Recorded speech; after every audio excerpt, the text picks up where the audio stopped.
Sejam muito bem-vindos ao 15º episódio do Política que Interessa. Neste episódio vou aqui abrir um segmento que vai durar até novembro. Falo das eleições americanas e vamos acabar o episódio com mais Orçamento de Estado. Venham comigo. Antes de eu começar a falar das notícias desta semana sobre as eleições americanas, vou contextualizar o que é que se tem passado para os mais desatentos. Trump contra Biden era o duelo republicano-democrata esperado, mas desde o debate onde o Biden mostrou uma falha no raciocínio, consecutivas falhas no raciocínio, onde depois confundiu o nome de Kamala Harris com o de Trump, o de Zelensky com o de Putin, e foram consecutivas falhas de raciocínio, o nome de Biden começou a ser posto em causa. Enquanto Biden, o ex-presidente dos Estados Unidos, era bastante questionado, num comício Trump foi quase assassinado.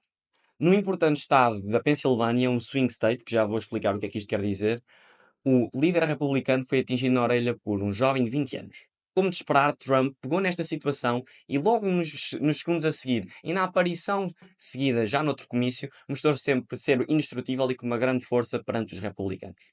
Seguindo sempre a linha do tempo, o ex-senador de Ohio, J.D. Vance, foi escolhido por Trump para ser seu aliado, o vice-presidente da candidatura dos republicanos.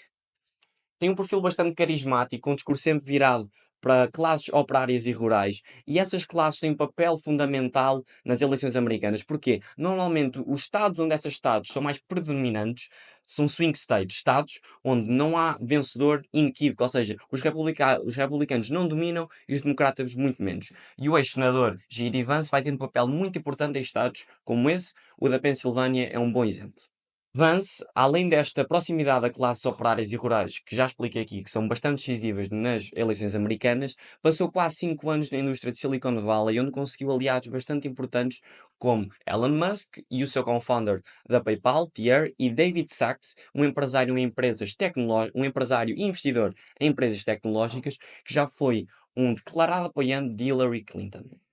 Ou seja, além da relevância em swing states, muito importante em estados decisivos, é importante dizer isto, J.D. Vance traz muito dinheiro à campanha dos republicanos. Enquanto os republicanos beneficiavam de doações enormes, os democratas foram sujeitos a uma perda de financiamento por parte dos grandes patrocinadores das campanhas habituais, como uma forma de meter pressão a Biden, para ele meter o seu lugar à disposição. Agora sim, já com notícias desta semana, depois desta pressão toda dos patrocinadores e de figuras bastante importantes do Partido dos Democratas, Joe Biden termina assim a sua carreira política americana com mais de 50 anos e mete o seu lugar à disposição. E agora, quem é que vai substituir a liderança do Partido Democrata? Com o aproximar das eleições, mas com muita campanha pela frente, é normal que Kamala Harris seja a opção mais óbvia dos democratas que não querem perder tempo. Falando mais do seu perfil, Kamala Harris está longe de ser uma pessoa consensual, mas tem um perfil muito mais combativo, algo importante quando se debate contra Donald Trump.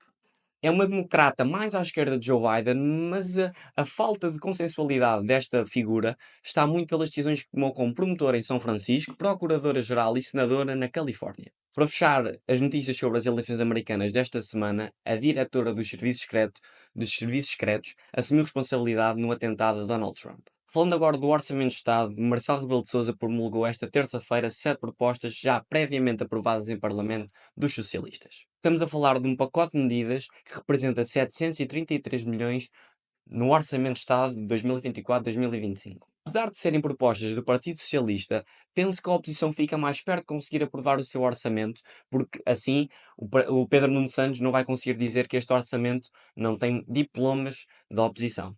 Falando até mesmo do Presidente da República, sinto que ele aprovou estes 7 diplomas com vista a conseguir mais estabilidade, que o orçamento seja aprovado sem a oposição reclamar que não está presente no mesmo e não tem o seu número de deputados representado neste Orçamento de Estado e evite eleições antecipadas e governar a duodécimos.